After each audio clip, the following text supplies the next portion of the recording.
Most people enjoy soul food without realizing its deep, powerful history. But what you're about to hear will forever change how you see it. This isn't just food, it's a story shaped by unimaginable hardship. Did you know that soul food was born from scraps and leftovers under slavery? Stick with me, because we're diving into the rich African roots, the creative brilliance of enslaved cooks, and the inspiring journey of soul food from plantation to plate. African roots. Long before the term soul food existed, people in West and Central Africa had their own amazing cooking traditions. They used ingredients like yams, okra, black-eyed peas, and rice in their everyday meals. They also had cool ways of cooking, like making one-pot dishes, stewing food, and using palm oil and lots of tasty spices. When millions of Africans were taken to America during the slave trade, they didn't just bring themselves, they also brought their cooking skills and food traditions. These ideas mixed with other cultures and eventually grew into what we now call soul food. Cooking under oppression. Life for African slaves was unimaginably cruel. It was under these harsh conditions that their strong hearts shone through in the way they preserved their food traditions and adapted to their new environment. On plantations, food was tightly controlled, and enslaved people were given the bare minimum to survive. Frederick Douglass described it in his autobiography, 8 pounds of pork or its equivalent in fish, and 1 bushel of cornmeal per month. These rations barely kept them alive, let alone nourished. Faced with such meager provisions, they found ways to supplement their diets. They foraged for wild plants, hunted small animals, and fished when possible. Some were even allowed to grow small gardens, where they cultivated vegetables. These gardens became more than just a source of food. They were a symbol of pride and a small act of autonomy in a life where so much was controlled.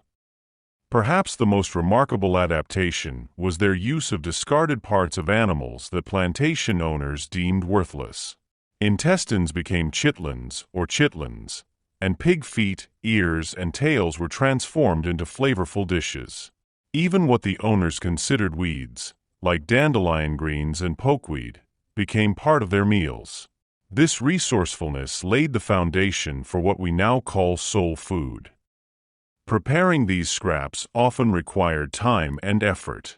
For example, chitlins needed thorough cleaning and long cooking to make them edible, but with the right spices and herbs, they became a savory meal.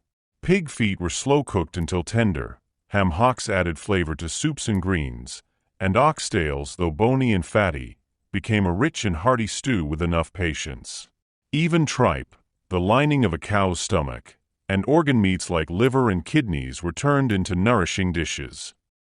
The creativity of enslaved cooks turned scraps into sustenance, and sustenance into culture. Their ability to make something delicious and nourishing out of the least desirable parts of animals wasn't just survival, it was a form of quiet rebellion. Today, many of these dishes remain staples in soul food cuisine. They took what little they were given and turned it into a legacy that continues to be celebrated and cherished. From plantation to plate.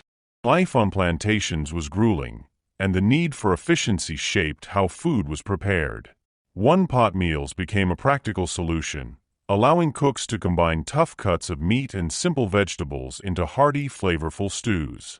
This method, rooted in West African cooking traditions, not only made the most of limited ingredients, but also carried the essence of their homeland to the New World.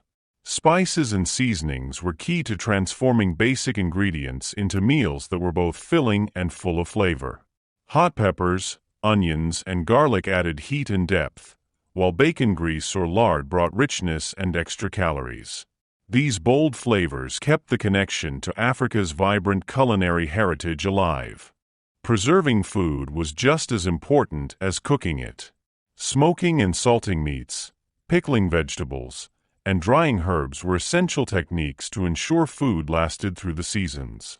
These methods gave rise to dishes like country ham and chow chow relish, staples that are still beloved today. Cooking often took place over open hearths or fire pits, with cast iron pots playing a central role. The durability and heat retention of cast iron made it perfect for long cooking times, turning tough ingredients tender and creating deeply satisfying meals. By holding on to their cooking traditions and finding creative ways to use the ingredients available to them, enslaved African Americans preserved their heritage even in the face of unimaginable hardship. During this time, most slave owners allowed their slaves to raise. Chickens were seen as less economically important than larger livestock like cattle or pigs, so slave owners often let them raise chickens to reduce feeding costs. For the enslaved, chickens were much more than a food source. They represented a small slice of independence. They could sell eggs or even chickens, earning a little income to buy extra food, clothing, or in rare cases, contribute toward their own freedom. Chicken also became a centerpiece of soul food culture. Fried chicken, in particular, emerged as a dish of pride and celebration. It was often served at Sunday dinners or community gatherings, symbolizing resourcefulness, skill, and the joy of sharing a meaningful meal. This tradition continues today, with fried chicken remaining a beloved and iconic part of soul food, a testament to both survival and the enduring strength of cultural heritage. If you want to learn about the dark racist history behind fried chicken, make sure to watch our video on it after you watch this one. Modern soul food. As the era of slavery came to an end, the culinary traditions developed by enslaved African Americans began to travel beyond the South.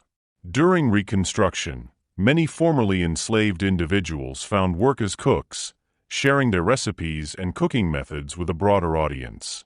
These flavors continued to spread during the Great Migration in the 20th century, when millions of African Americans moved from the rural South to cities in the North and West. They brought their beloved dishes with them, opening restaurants that served Southern comfort food and introducing new regions to the flavors of their heritage. It wasn't until the 1960s, during the rise of the Black Power movement, that the term soul food was born. This wasn't just a label for the cuisine. It was a celebration of identity, resilience, and cultural pride. Soul food became a way to honor the struggles of the past while joyfully claiming a rich and flavorful culinary tradition. Many soul food staples trace their roots back to plantation kitchens. Cornbread, for example, evolved from ash cakes, simple bread cooked directly on hot stones or in fire ashes. Today's golden, buttery cornbread carries the memory of those humble beginnings. Collard greens, mustard greens, and turnip greens were vital to the diets of enslaved people, providing essential nutrients. Cooking them with pork for flavor became a hallmark of soul food, a technique still beloved today. Dishes like Hoppin' John, a hearty mix of black-eyed peas and rice, reflect the blending of African and Southern traditions. Many enslaved Africans were already experts in cultivating rice, and they combined it with black-eyed peas to create a filling, nutritious meal. This dish eventually inspired the New Year's tradition of eating black-eyed peas for good luck. Sweet potato pie, often seen as the Southern sister to pumpkin pie, came from cooks who adapted European custard recipes to include the sweet potatoes that were plentiful in the South. The result was a rich, creamy dessert that's become a soul food favorite, treasured at holiday tables across America. Today, soul food restaurants can be found in every state, many of them family-owned, preserving recipes passed down through generations. These aren't just dining spots, they're living museums of African American culinary history, keeping the tradition alive.